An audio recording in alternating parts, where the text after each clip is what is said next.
Okay, hello, good morning. You're all welcome to this morning's class where we would be discussing the second model that we intend to introduce you to. That is the model of demand and supply and also market equilibrium. So, as I've always done, please, if you can hear me, raise your hand up if you can hear me.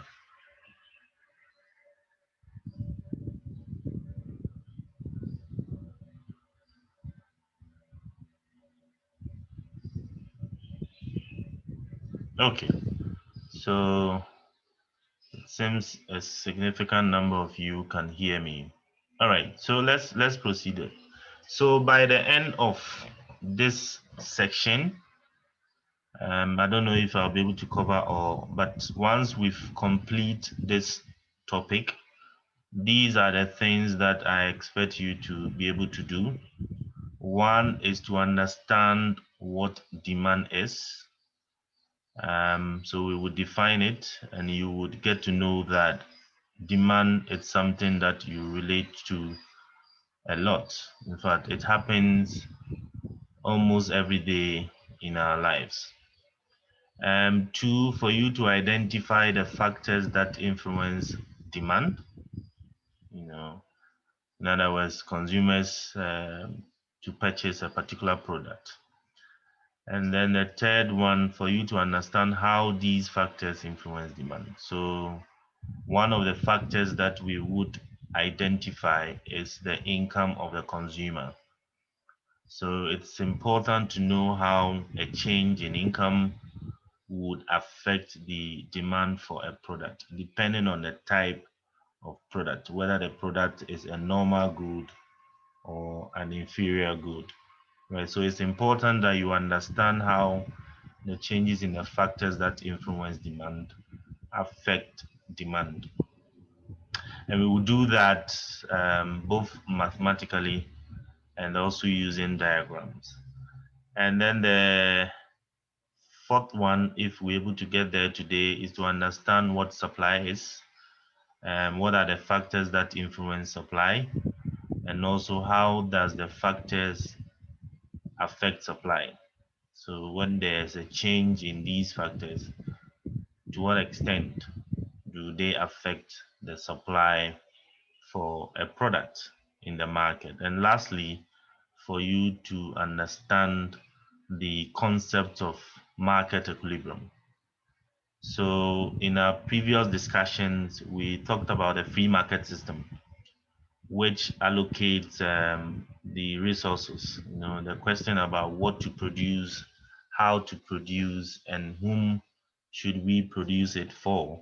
We said one of the answers, or the answer depends on the sort of economic system that is being operated, right? So we said there are three types of economic system. So the command, the free market, and then the mix. So in a free market system, how does the forces of demand and supply combine to determine the price and quantity of a good in the market? So then look at the effect of changes in the factors that influence demand and also influence supply on the equilibrium price and quantity. In other words, on the market price and quantity, or the market that the price that has been determined by the market.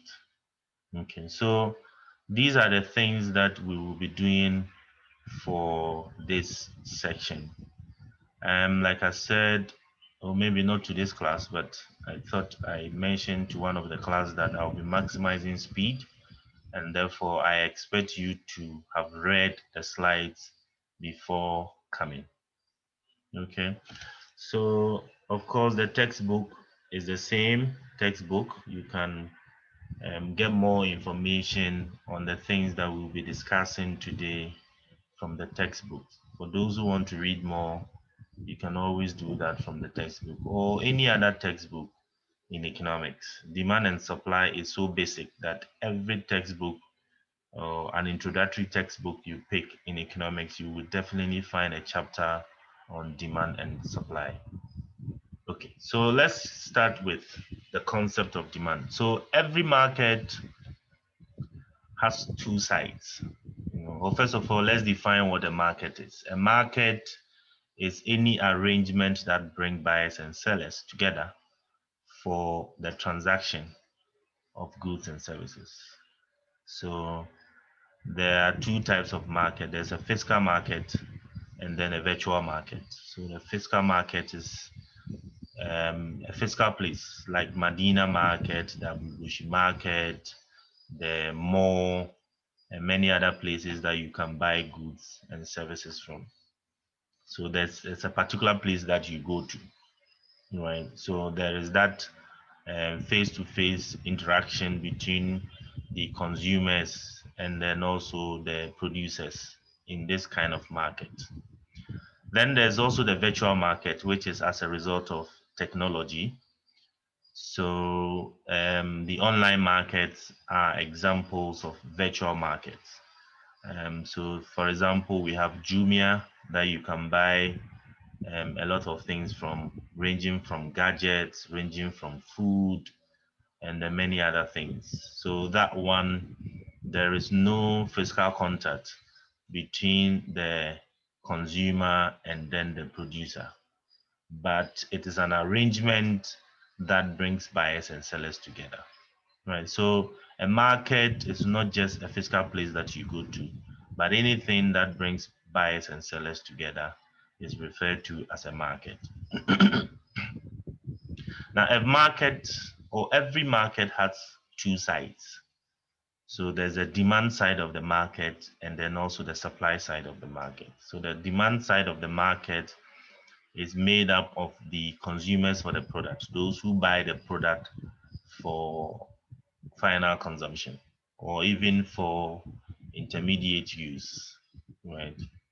And then the supply side of the market comprises of the producers, those who supply the goods and services to the market, right? Now, it's important that we understand the behavior of these individuals, right? Because it is their interaction that come together to determine the equilibrium price and also the quantities that are sold in the market. So what we want to do first is to look at the demand side of the market first. And when we are done, we now look at the supply side of the market. And then we will then combine the two to obtain the market equilibrium, which determines the equilibrium price and then quantity, and also look at what happens to the equilibrium price and quantity when there are shocks in the market. So like I said, I want to start with the demand side of the market. So somebody is asking for the meaning of the market again. I'm saying that a market is any arrangement that brings buyers and sellers together for the exchange of goods and services. Any arrangement. So a market can be a physical market where you go to a particular place to buy goods and services, or a virtual market where you buy online. So the virtual market, there is no face-to-face contact with the producer or the consumer. So both the producer and the consumer do not meet face-to-face, but the physical market, that actually happens.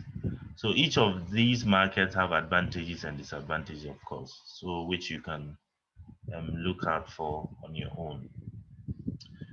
So Claudia, I hope that makes sense to you. Okay, so now let's move on to the demand side of the market. So I can confidently say that we all, including myself, by the end of this day, would have had something to do with demand. We would have demanded something by the end of the day, right? We all.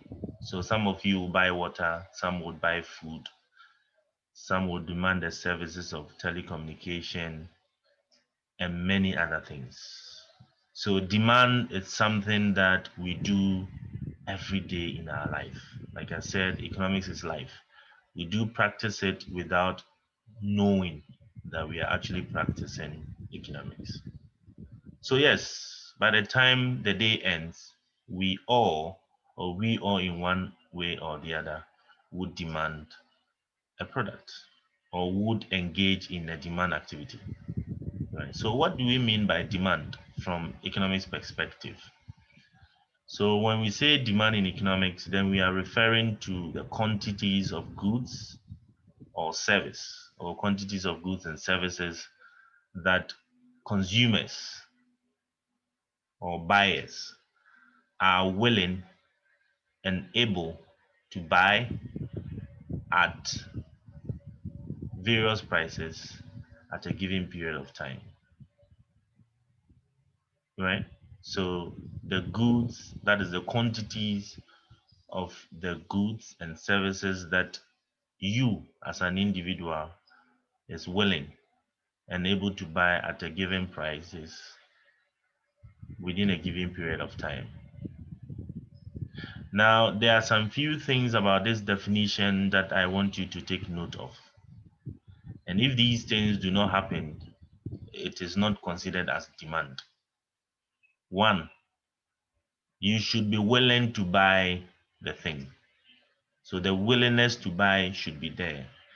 It should not be that you were coerced or forced to buy it. You should be willing to buy it yourself. So the willingness to buy has to be there for it to be qualified as demand. Two, there should be the ability. So that is why we say able. The ability to buy should be there. In other words, the consumer should have the purchasing power. That is one thing that I want you to take note in the definition. The third one is that whatever you buy should be at a given price. So there has to be a price for you to buy. And then lastly, demand is always for a period. So demand is time bound. So we say demand in a day, demand in an hour, demand in a month, or demand in a year. Right. So if you are asked to define demand, you need to make sure that all these feature or shows in the definition that you are providing. There has to be willingness, there has to be ability, the quantities has to be at various prices, and also it has to be for a given period. Right. So given this definition of demand, of course, one of the key factors that you would say influence demand is the price of the item. Now we'll come to the determinants of demand later. Okay. So that's how you define demand. The quantities of goods and services that a buyer or consumers are willing and able to buy at various prices at a given period of time. That's what we mean by demand. Okay. Now, based on the concept of demand or the model of demand, there's a law which we call the law of demand. And it's one of the basic laws in economics that anyone who does economics would definitely encounter this law. So before I move on to discuss this law, I've seen two hands up. Let me ask them what their concerns are before I move on to discuss the law of demand. So I have Felicia. Felicia, I have unmuted you. Go ahead.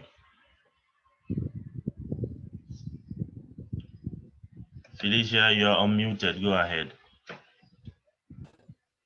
Who is this? Hola. Hey, Felicia, go ahead, please.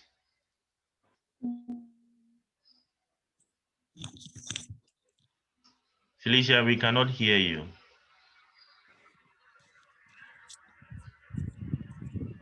Okay, so I think Felicia is not ready to talk. I can see Daniel Kujo. If it is for the earlier instruction that raise your hand up if you can hear me. Please lower it. If it's not, then you can continue to keep it up. So I have Daniel Kujo. You have been unmuted.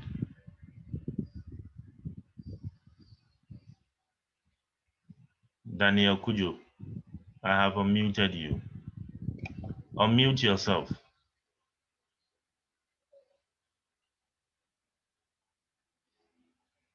Okay, so Daniel Kujo is not talking.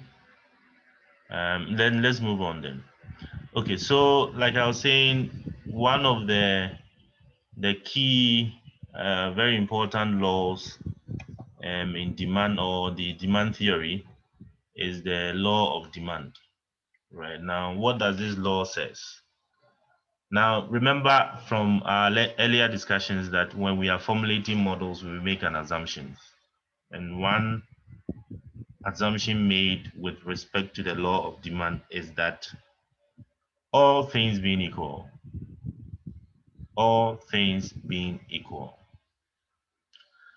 the higher the price of a good, the lower the quantity demanded. And the lower the price of the good, the higher the quantity demanded.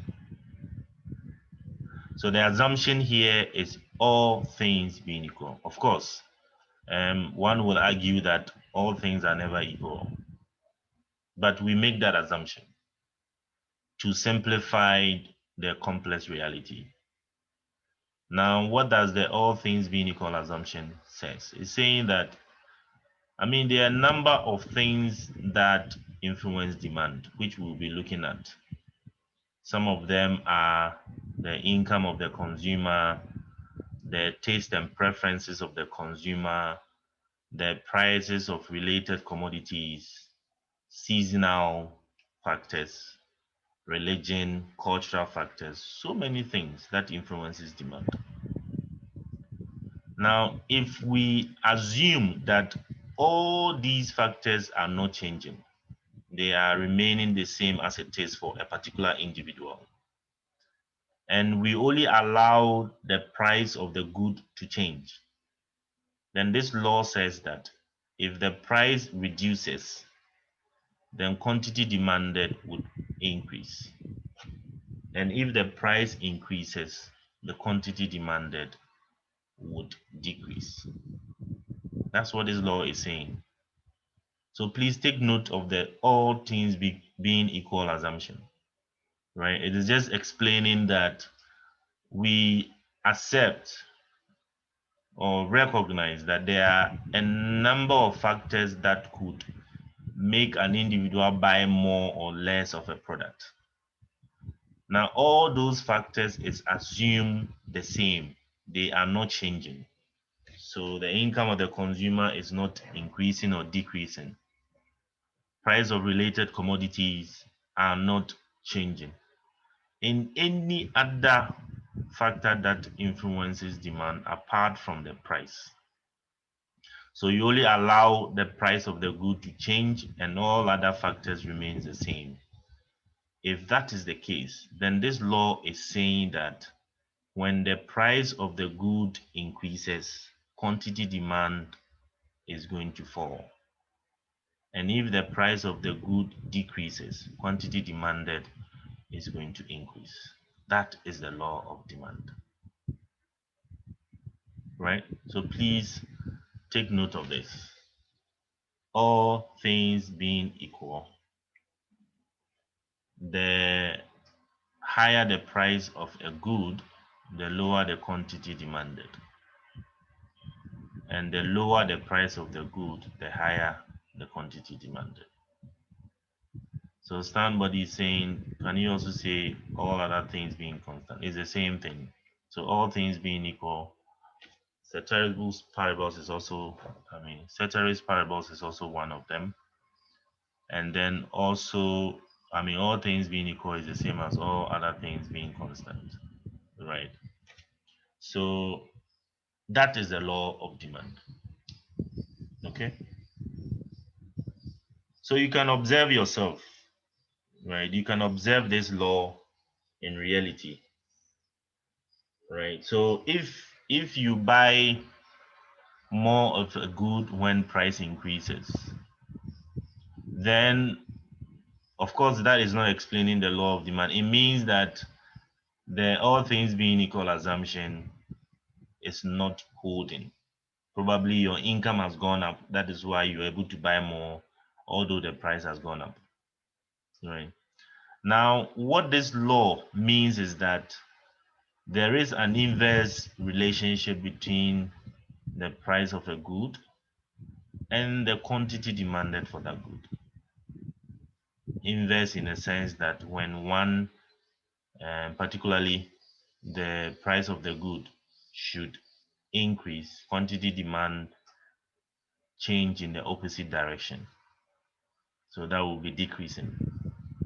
If the price of the good decreases, the quantity demanded would increase. In other words, it will change in the opposite direction. Okay. Now the question is, how do we represent this law of demand? How is the law of demand represented?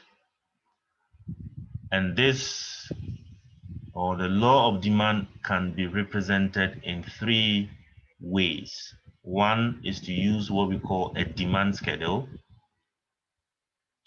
The other one is to use a demand curve. And then the third one is to use a demand function. So the law of demand can be represented in three forms or three ways. One is a demand schedule, two is a demand curve, and then three is a demand function. So let's quickly go through each of these ways of representing the law. So I'll start with the schedule. So the schedule is just a table that has two columns. One column representing price and the other column representing quantity demanded. And each column has figures for price and then quantity demand. And if you glance through the columns, you see that for higher prices, you see a lower quantity demanded. And for lower prices, you see a higher quantity demanded. Right? So let me show you an example of a demand schedule. So what you see on your right, the table you see on your right on the screen is a demand schedule, right? And clearly you see that the law of demand is exhibited in that schedule. So you see that when price is 2, quantity demanded is 0. When price reduces to 1.5, quantity demanded increases by 1. When price reduces to 1, quantity demanded is 2. And when price reduces to 0.5, quantity demanded increases to 3. So the table on your left is the demand schedule. So the table on your left is the demand schedule. And that is one way you can represent the law of demand. So if you look at the table, you clearly see that the law of demand is being exhibited there. Right. Of course, the all things being equal assumption has been made implicitly. So that is why you see that relationship. Okay. Now, the second way of representing it is to use what we call a demand curve, which is basically to draw a graph of the schedule. And in drawing the graph, by convention, we always put price on the vertical axis and then the quantity on the horizontal axis.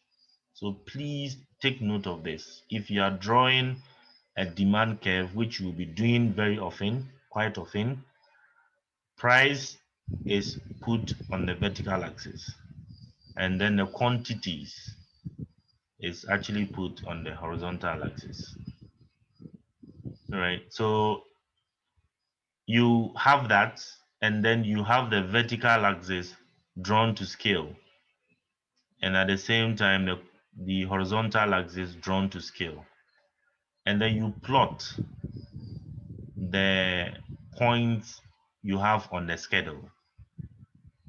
So for instance, if you pick point A where price is 2 and then quantity demanded is 0, so you plot that, and that gives you point A on the demand curve.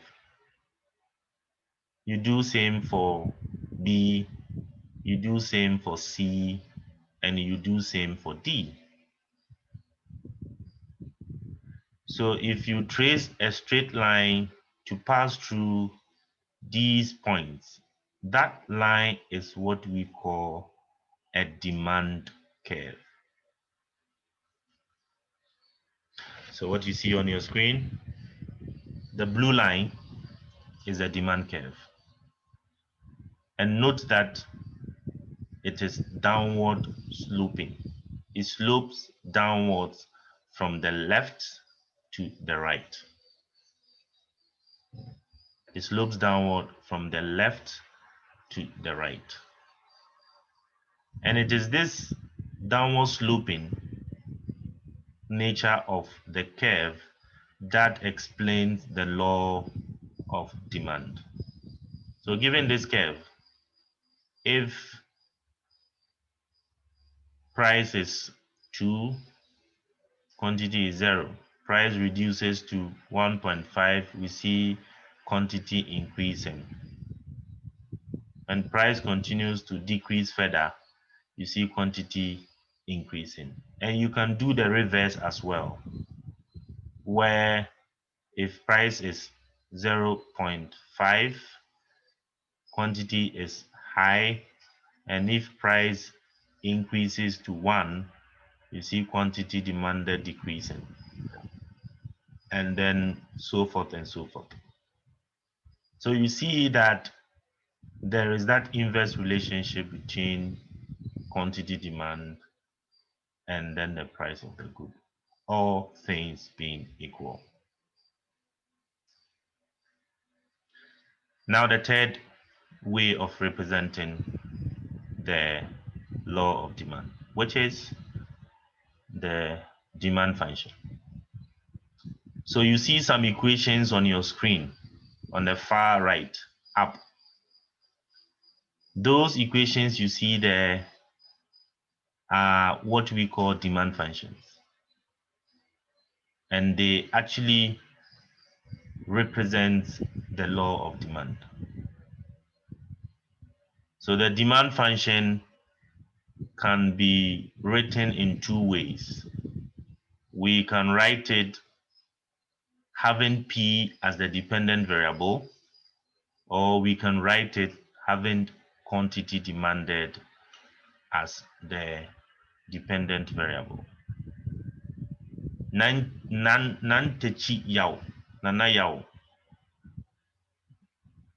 This is not a fashion competition class. So if you want us to see your hairstyle, not at this medium.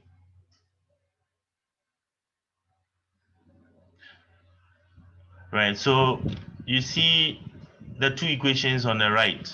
So I'm saying that the demand function can be written in terms of P or in terms of quantity demanded. So if it is in terms of P, in fact, let me say that originally or ideally, we write the demand function in terms of Q. So you have quantity demanded is equal to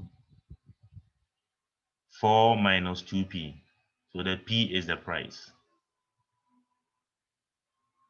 All right, the P is the price. And then the 4 is the y-intercept.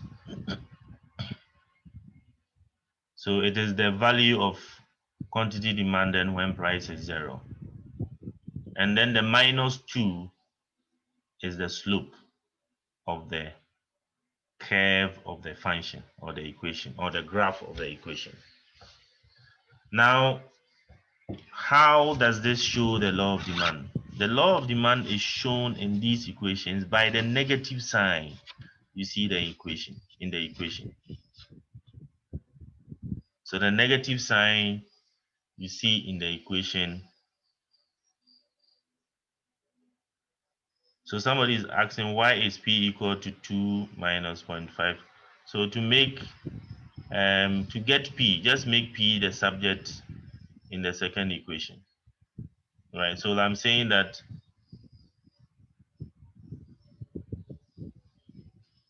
yes, you can also use the demand. Somebody is asking whether you can use the demand function to plot the demand curve. Yes, Elizabeth, you can use it if your math is good. I don't know the level of mathematics. Anyway, you are doing math, so if your math is very good, you can use the demand function to also plot the demand curve.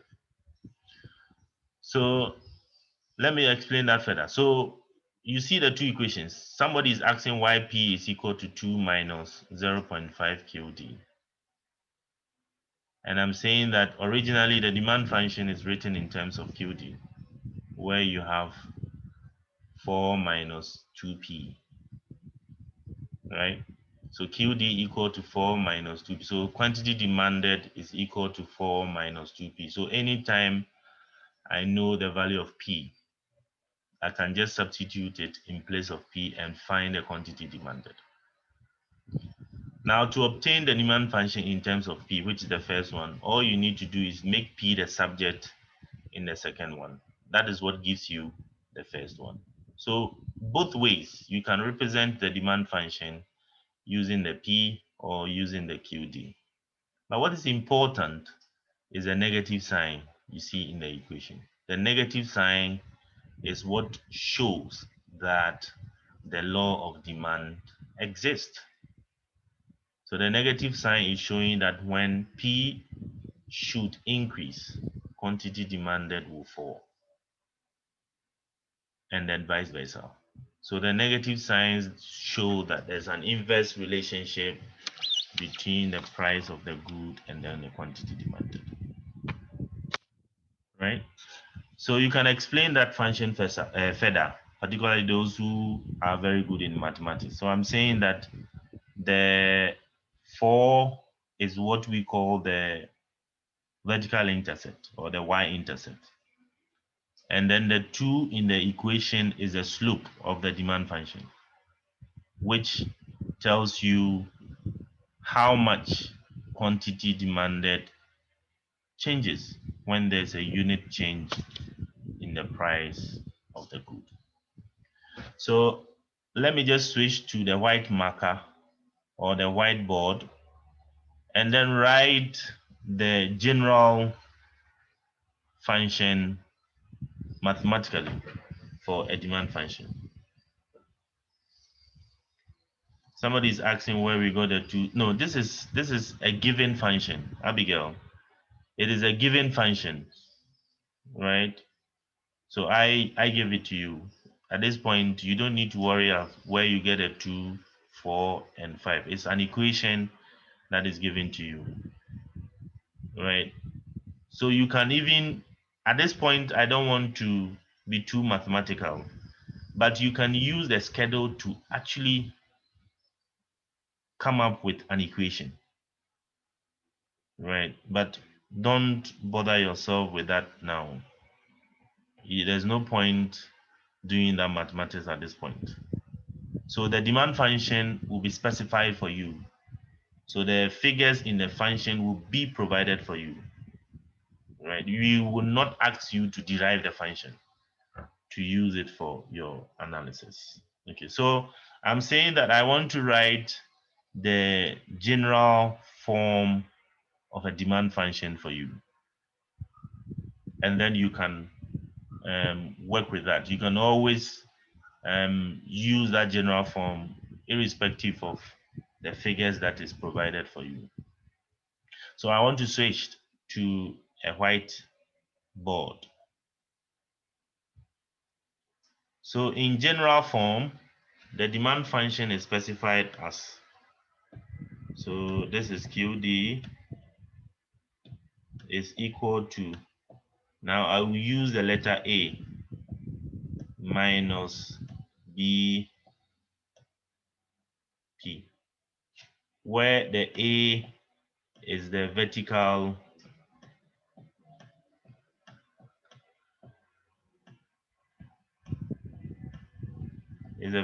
intercept. So those who have some mathematical eye, you understand what we mean by the vertical intercept. And then the B is the slope or the gradient of the function, right? So now the vertical intercept, what does it measure? It is the value, so the quantity demanded is equal to the vertical intercept when P is equal to 0, right? So when price is 0, then quantity demanded is equal to the vertical intercept. The same thing, the P or the B. B is the change in quantity as a result of a unit change in price. That is what the B measures. So B is change in quantity as a result of a unit change in price, right? So in exams purposes or in exercise purpose for exercise, we will specify the function by specifying the value of A and also specifying the value of B, as you see in the equation, right? So you can make P the subject in this equation, and that gives you the demand function in terms of P. And that function is actually called an inverse demand function. But don't worry yourself with that terminology now, but it is called an inverse demand function. Okay, so please, this is the general specification of a demand function. That's the general specification of a demand function. So please take note of that and understand what each of the component means or represents. Understand what each of the component means or represents. Right? Okay.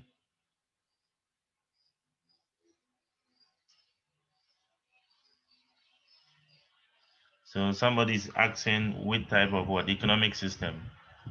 I was saying a free market system, and even the mix as well. You can have demand and supply there.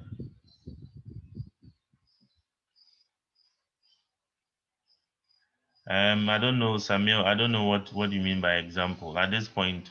So I can specify I can give you a demand function that, let's say, QD is equal to, let's say, 100 minus 4P, for instance. If you're asked to interpret this demand function, then you know that when price is 0, so QD is equal to 100 at price equal to 0. That's what it means. So you just substitute 0 here. And then you also know that when there's a unit change in price, demand will change by 4.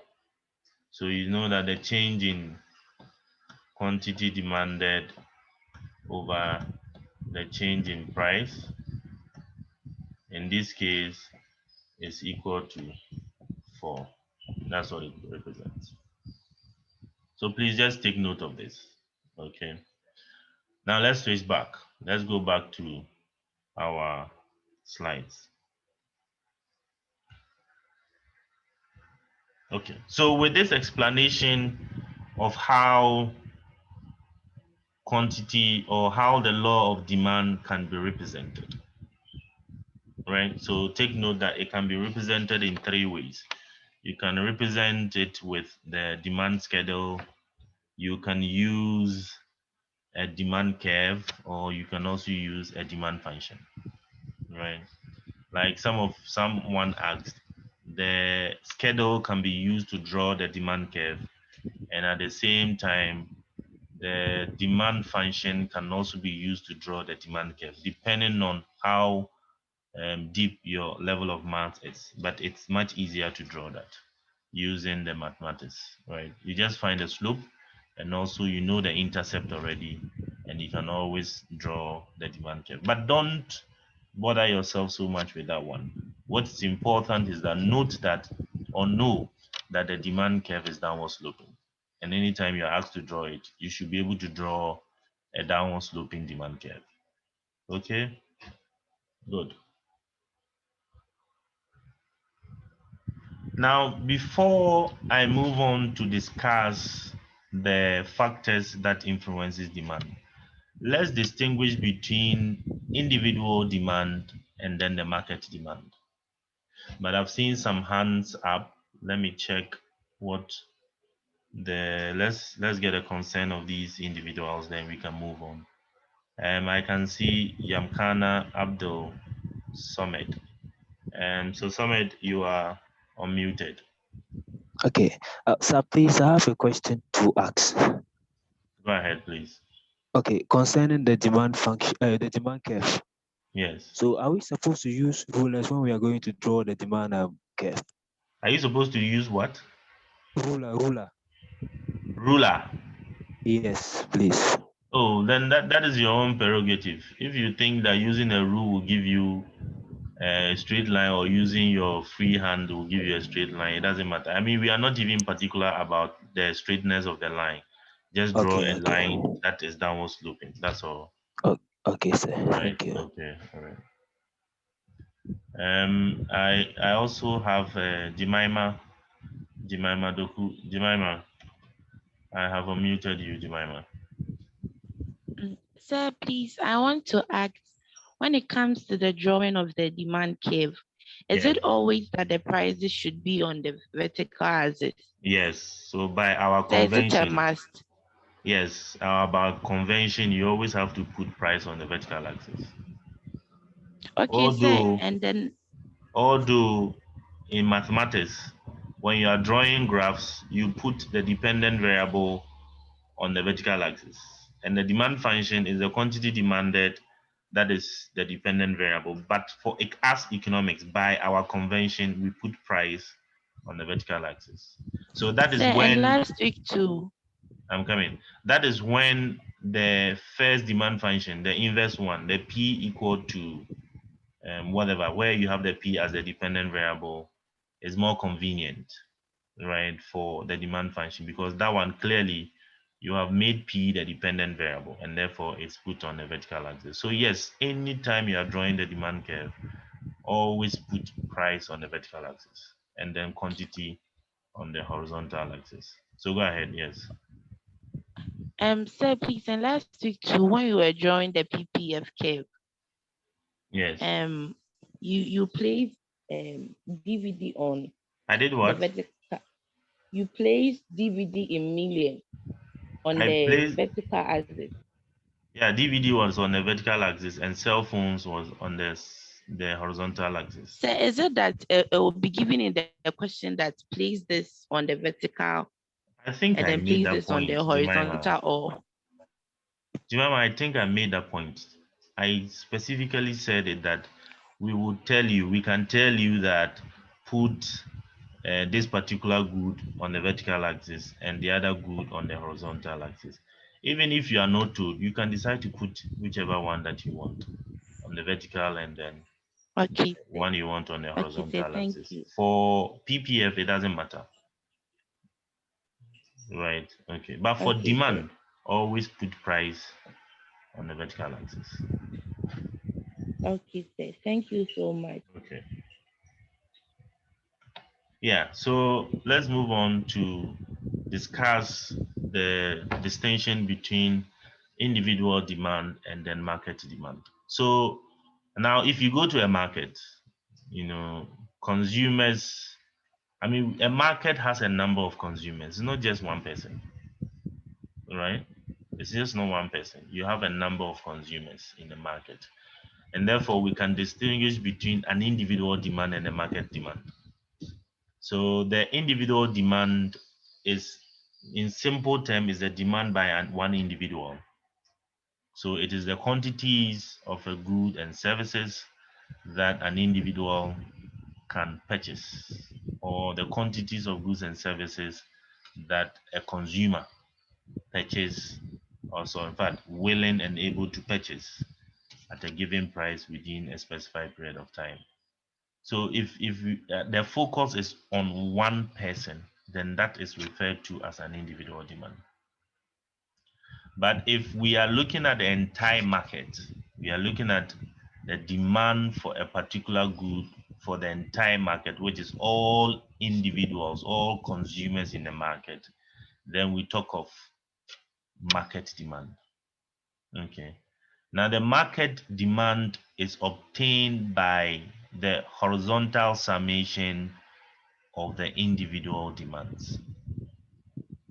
So to obtain the market demand, you pick for each price, you sum all the demand by each individual at each price, and that gives you the market demand.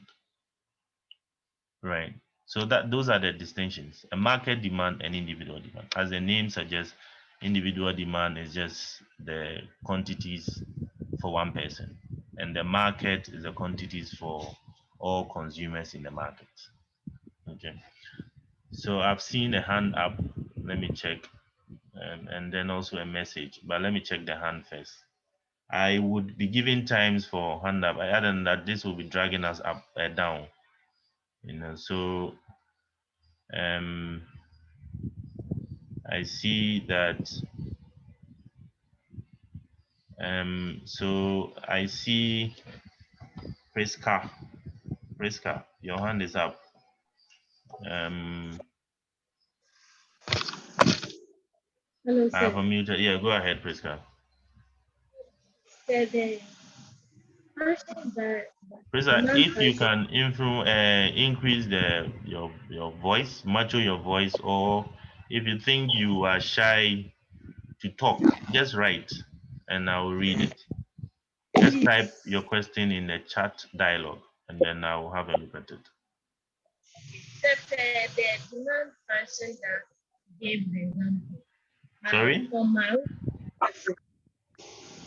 the demand function. Hello, I can't get you, Priska. The demand function that you gave an example. Yes. Can I give the definition like it's a mathematical representation of quantity demanded for commodity? Can you give what? Like give a definition from my own perspective of what you have said. I'm giving my definition like is the mathematical representation of quantity demanded for commodity at various prices over a period of time. So you want to explain what the demand function is? So you can say it's a mathematical representation of the relationship between price and then quantity demanded. That's fine. Yeah, you can define it that way.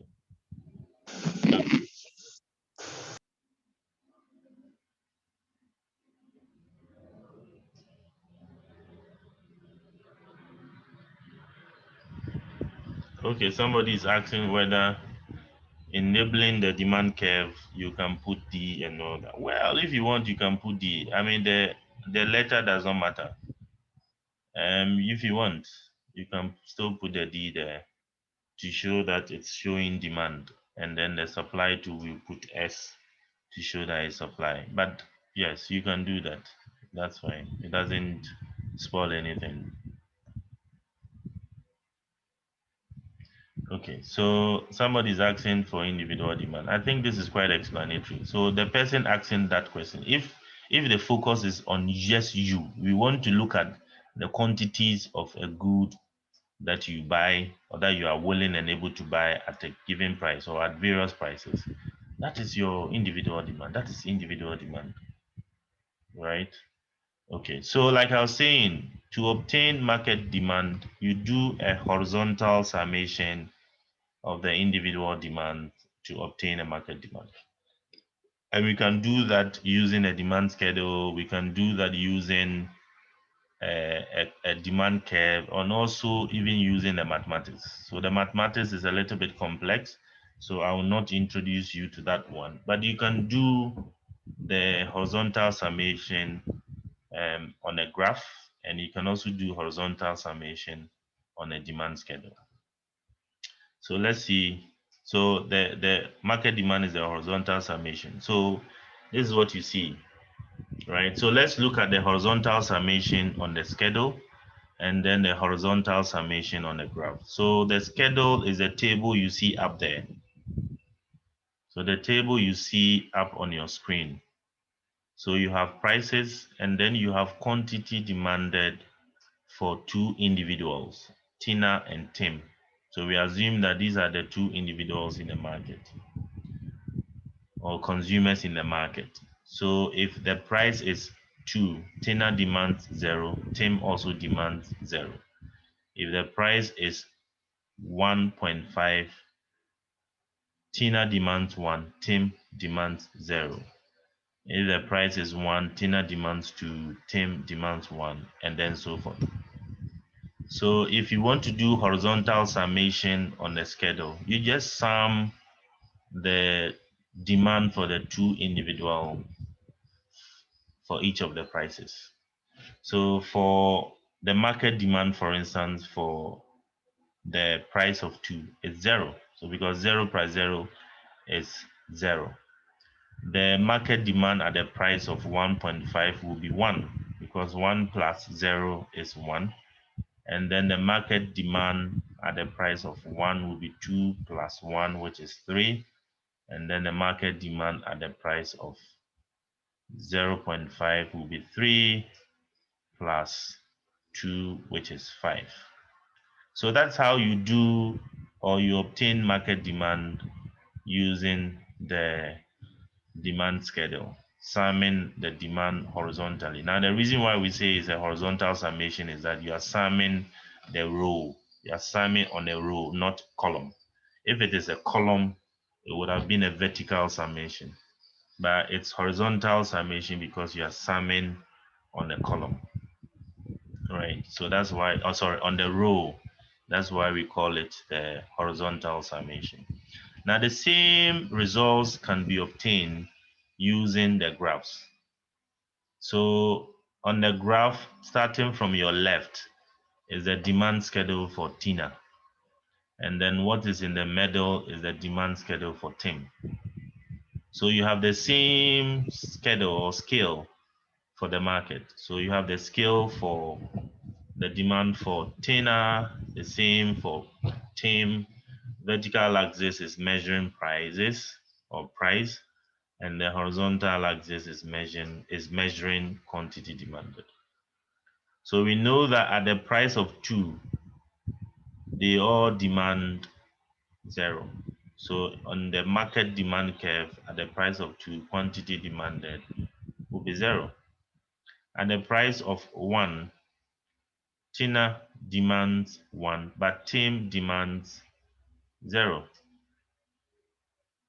So you can extend that to the market demand. So it is just again summing the individual demand horizontally to obtain the market demand, and then you plot it. So this is, you see the movement, right? So you put that together, that gives you the market demand curve for the particular market.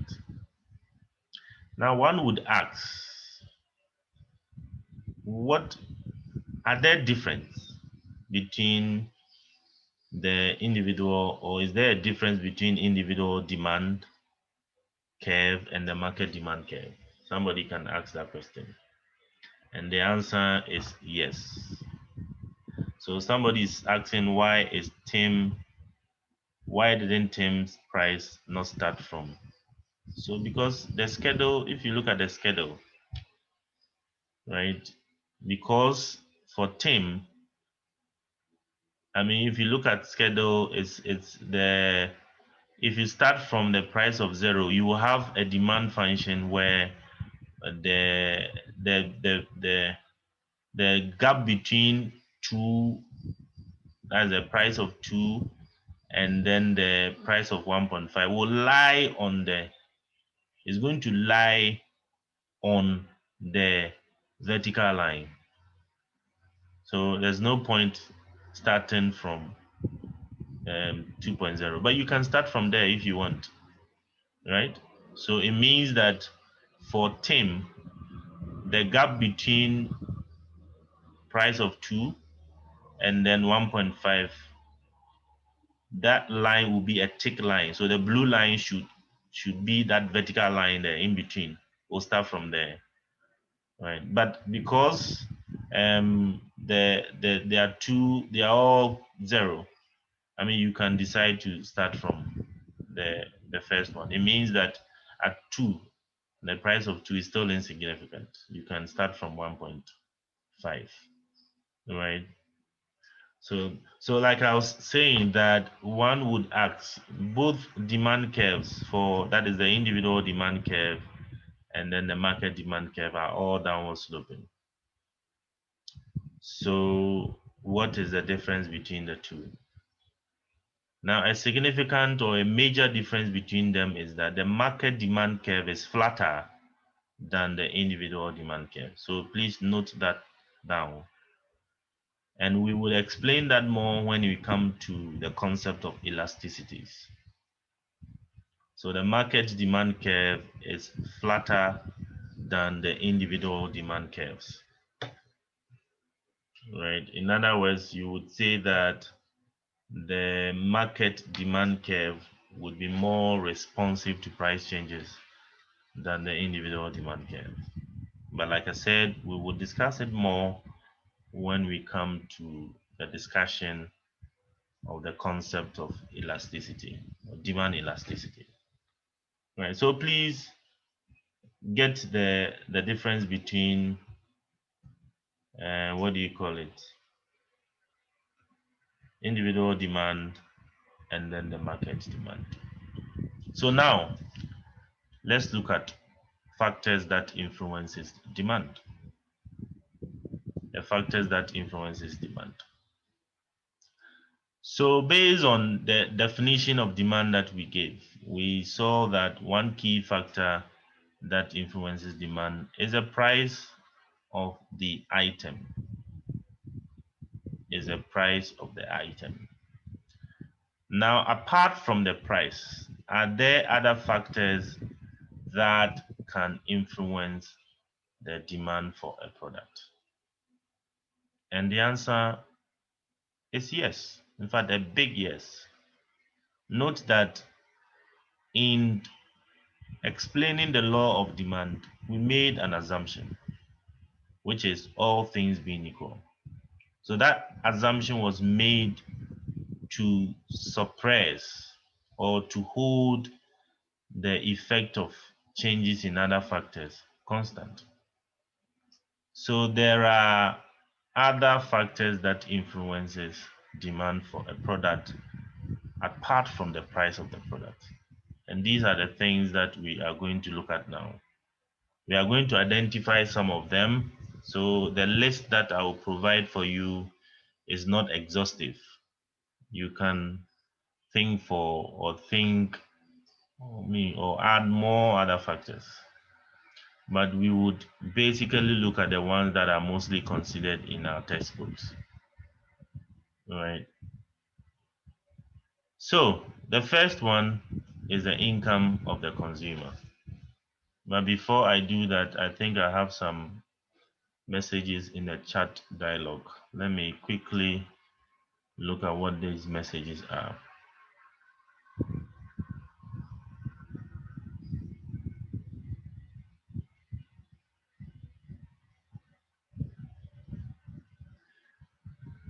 Okay, so somebody is asking about Dennis. That's a very good question. So if the demand function is expressed in terms of P, where you have P is equal to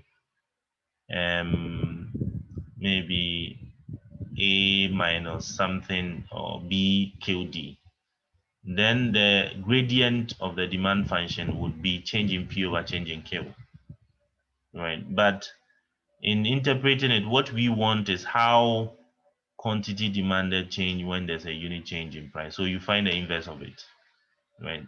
So what I wrote, the formula I wrote for you was based on the fact that the demand function is expressed in terms of Q.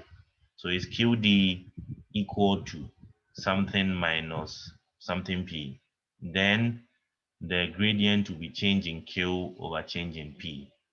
But if you specify the inverse demand function, then of course the gradient will be the reverse of what I gave you. Right, Dennis? I hope it makes sense to you now.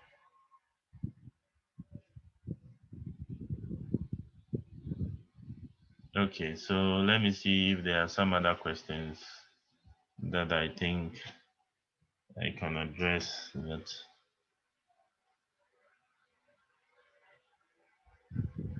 Some people have been disconnected.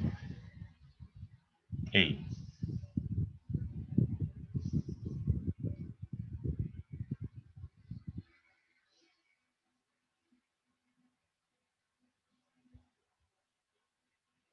Some people has been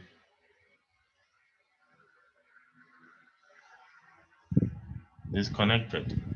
I don't know what is happening. Yes, I also realized that the number keeps dropping. We went up to 200 and something, but it's dropped to 175 now.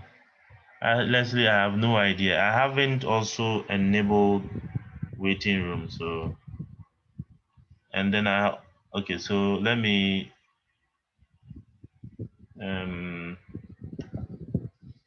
so waiting room has been disabled. I didn't enable it, and I don't think I've locked the room, the meeting. Okay, the meeting has not been locked. So honestly, I don't know why they cannot join.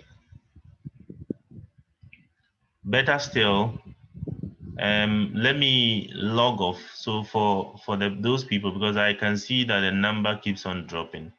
Let me, if I do that too, it is going to truncate the recordings.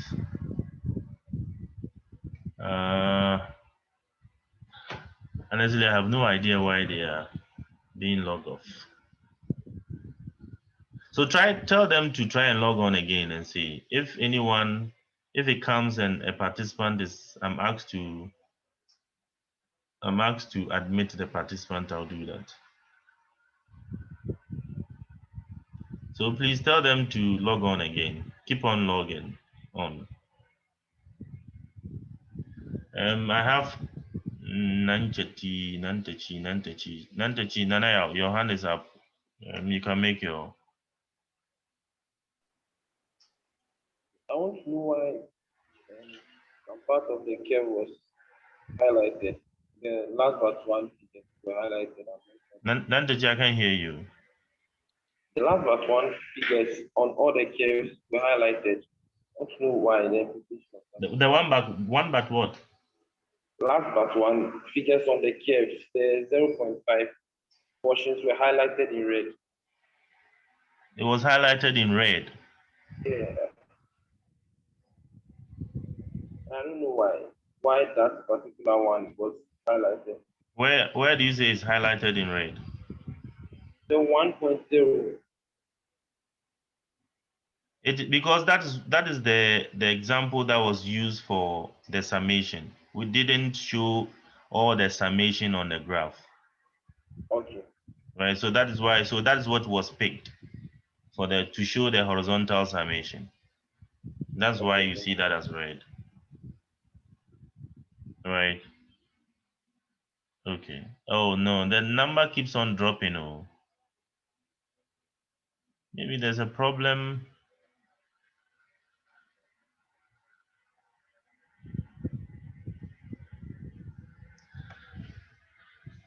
She's okay. See, then if they are told for the host to start, and then they are using a different link. Please tell them that they should use the link for group 2.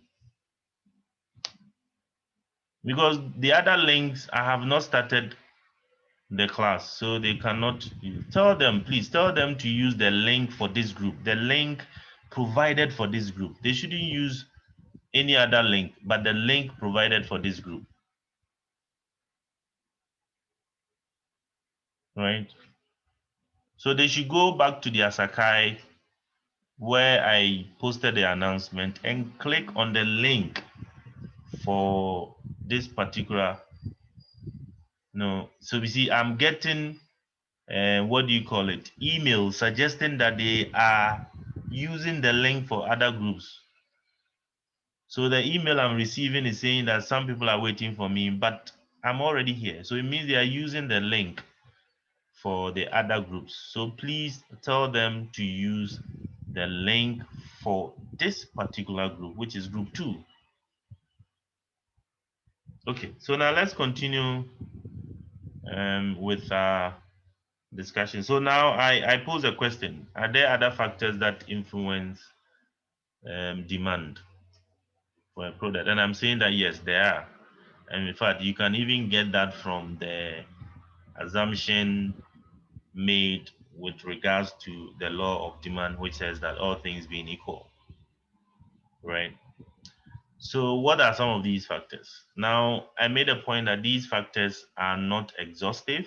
You can add more to it because there are so many factors that can influence the demand for a product apart from the price of the product. So let's start with the first one, which is the income. So you can clearly see that the income of a consumer, in some textbooks you find salaries and all that, can influence the quantity or the amount of a good that you buy, right? So the income of a consumer can influence the quantity or the amount of a good that you buy. Now, in terms of how income affects demand, whether an increase in income would increase demand or decrease demand, depends on the type of commodity the good in question is. So in that regard, there are 2 types of commodities when it comes to how income affects demand. There are 2 types, and these are normal goods and inferior goods, right? So normal goods and inferior goods.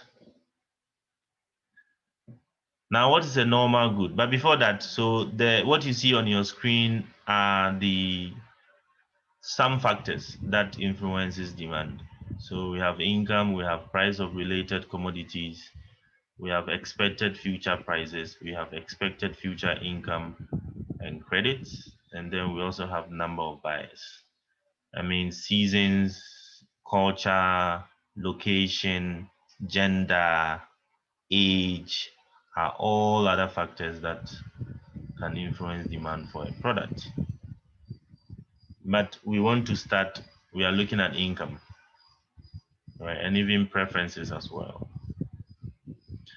So income. So I said the effect of a change in income on demand depends on whether the good is a normal good or an inferior good. So what is a normal good? A normal good is a good that you buy more when your income increases. A normal good is a good that you buy more when your income increases.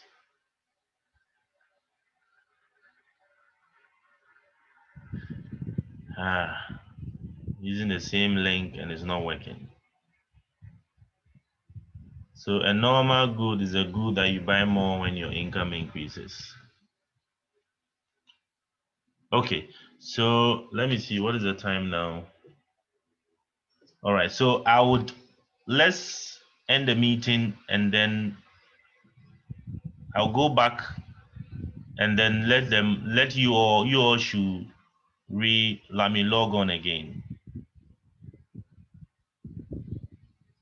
Right, so in order to help them, but we have about 666.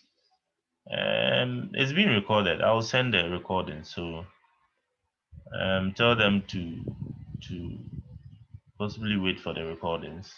I don't know if it's Zoom that is intentionally keeping them out, right, because of the numbers, but it should be able to take 300 students. Abdul Samed. Sir. Yeah, go ahead. Okay, please, last week this same problem occurred. I was also logged out, but I wasn't able to log in again. So honestly, I don't know what's happening.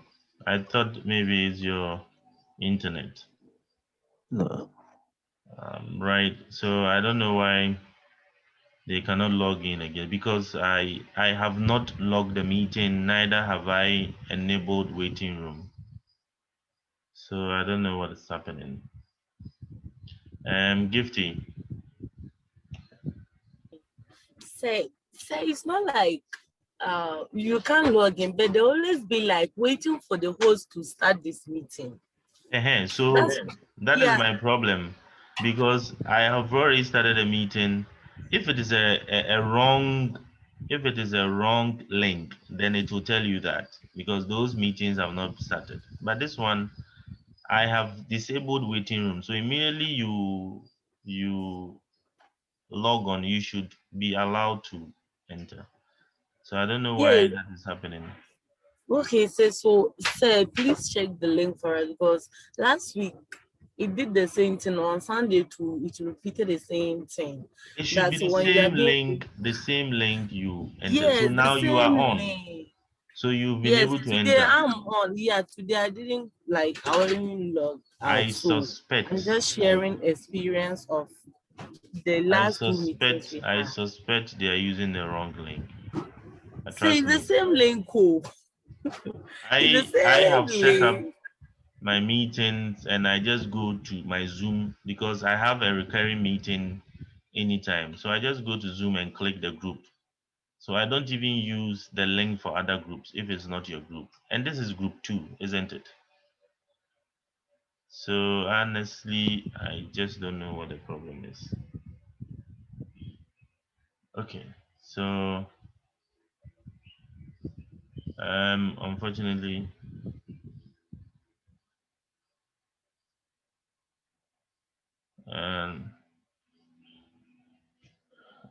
okay, so let me see if this will work. I am going to end this meeting and then restart the meeting, and let's see if they will be able to log on.